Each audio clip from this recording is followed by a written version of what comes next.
you know. Call me. So that's how I go about it. And with Malcolm Merlin, my bit and my added bit to him, because I'm not a dad, so I take what I've done with my nieces and nephews, you know, and relate to that. But Malcolm Merlin, I bring my smile.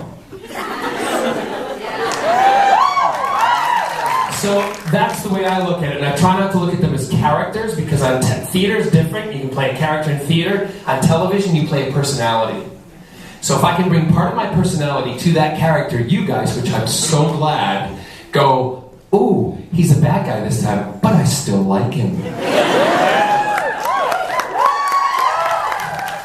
Ooh, he's Captain Jack. I love him anyway. So I hope that answers the question, yeah? Let's go with boobies. Not you, behind you. You can be next though. She's big boobies, you're medio boobies.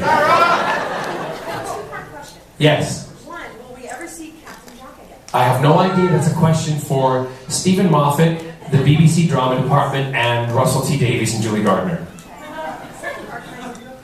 Okay.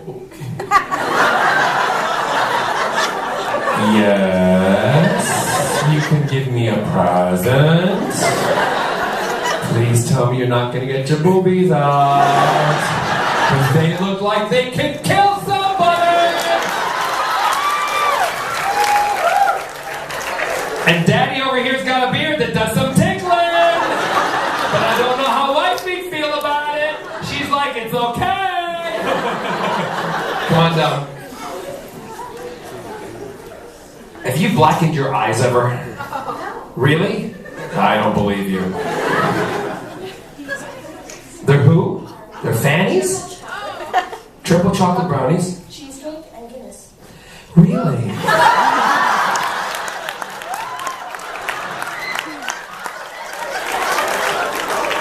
Oh, I'm just gonna lean. Are you talking about her brownies are really good, or... Oh, sorry. It was like a shelf, I had to lean on it.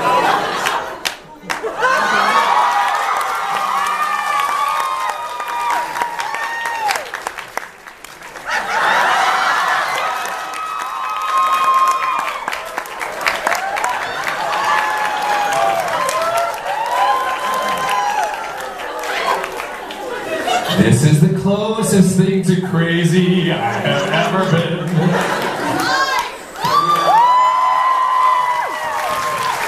Thank you.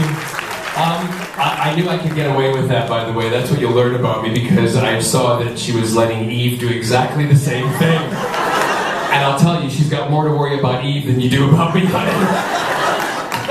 I did say that's a shelf. She wouldn't know that's an entertainment center. Now medio boobie. Yay! You have lovely boobies too. You're welcome. I love you, by the way. Thank you. What was your favorite part about being the producers? My favorite part about being the producers was Mel Brooks. I just loved being in a Mel Brooks movie. Do you know what I mean?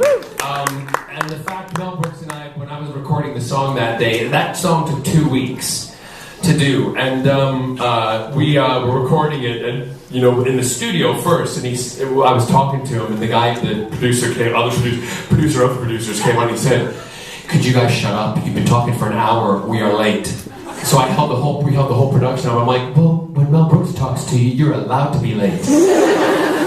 We were filming in a part of Brooklyn where it was a very predominantly strong Jewish area. Hasidic. Crap is right. Because we were in our outfits. Nobody told us. Irony. In the parking lot, dancing and doing the Busby Berkeley with the swastikas and spinning, and nobody said anything. And then 20 minutes into rehearsal, Mel Brooks came running out. And he's like, "Get the hell in here!" We're like, "What?" He's like, "Look at the fence." There was a swarm of black around the fence because a lot of the guys had come out of their houses, and I forget the Orthodox Jewish community. They come out. That's why we can see he was black, and these faces looking like, Really? Really? And Mel's going, I'm a Jew, it's okay, I'm a Jew!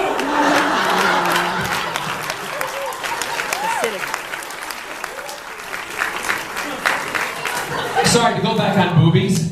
I was on a flight on Virgin Atlantic once, and I've been on many times because it's my airline of choice. Because I'm not a virgin. So I was flying, and this is in the days before 9/11, and we were allowed to go in the cockpit, and I just love that name. That's why I wanted to be a pilot when I was a kid. And then when I reached puberty, I knew it was because I just liked the man in uniform. So I was invited into the cockpit because the pilots, the co-pilot, all the guys, the engineer, they were all fans of Doctor Who. And I'm like, yeah, I'll sit in the cockpit. So I'm sitting there, and they're like, yeah, but we've also got Pamela Anderson who's coming in. I'm like, what? She came in, sat down, she's like, hi, you know Pamela Anderson, who Pamela Anderson is? Yeah. She's like, hi guys. And so I sat in this seat, she sat in the other jump seat, and we were going down the runway. Just as we're about to throttle ahead, and the plane's gonna go up, and we're going down, one of the co-pilot turns to me and he says, Mr. Barrowman, Miss Anderson, if anything happens, all you guys need to know is you go through that window, pop the hatch, and go through that window. And she goes, well, if the plane does go down, boys, we're all going with it. And if you're not there, we're not there. We're not going to make it. I said, no. I'm going to make it because I'm sticking my face in your cleavage and I will be saved.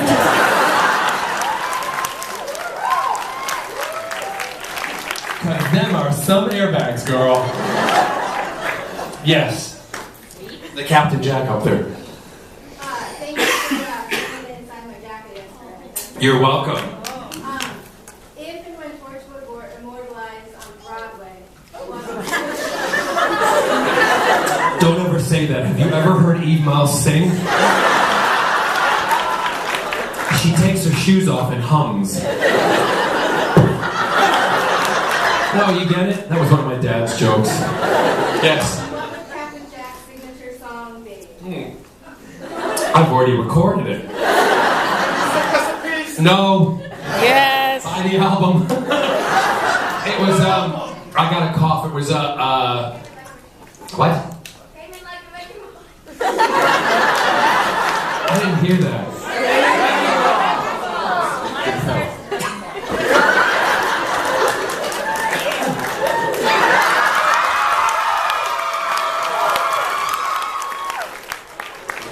Up here is Miley.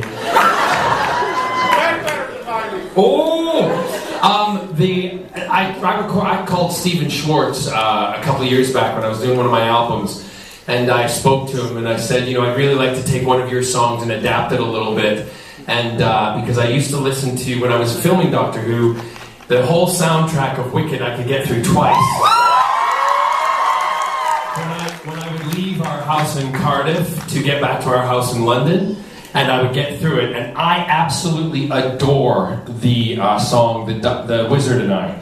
So I spoke to Stephen, and I said, could you work with, he did not know Doctor Who. I was like, what? So I had to explain to him Jack's relationship to the Doctor, and the things that Jack was always out for, and you know, different kind of creatures and things, and you know, the defabricating and bits and bobs. And I said, I've already changed the words. If you're happy with them, I'd love to do it and then adapt it so that it's a song that says how Jack feels about the Doctor. And he said, sure. So I recorded it, and it's really, really popular on iTunes. And it gets downloaded all the time. And it's a wonderful, I think it just, to me, and I sing it in all my concerts. And when I do, the audience goes nuts because they know exactly what I'm talking about, and it's a wonderful song. So if you feel like downloading it, you can, but I know there's other ways you can listen to it on Spotify. Sing a couple. What? Sing. I hope I remember the words. When I meet, is that right here? When I meet the Doctor, when I've proved my worth, and when I meet the Doctor, what I've waited for since birth. That's way too high. I'll do it again. When I meet the Doctor.